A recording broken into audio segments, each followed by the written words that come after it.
Kımbatlı hanımlar, kımbatlı analar, kımbatlı arılar, sizlerді осы мерекелеріңізден шын жүректен құттықтаймын. Сіздерге ашық аспан, мол бақыт тілеймін. Отбасыларыңызға бақыт береке, жұмыстарыңызға табыс тілеймін.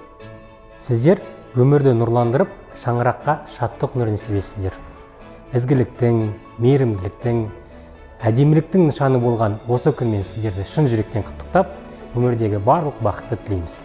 Милые дамы, поздравляем вас с праздником 8 марта. В этот день хочется пожелать вам всего самого лучшего, искренности, любви и теплоты, которые вы каждый день дарите нам. Әлемде нәрестеге өмір сыйлап, оны алғашқы қадам басуға үйрететін қасиеттеріңізге тең келер нәрсе жоқ. Сіздердің төзімділіктеріңіз бен махаббаттарыңызға алғысымыз шексіз.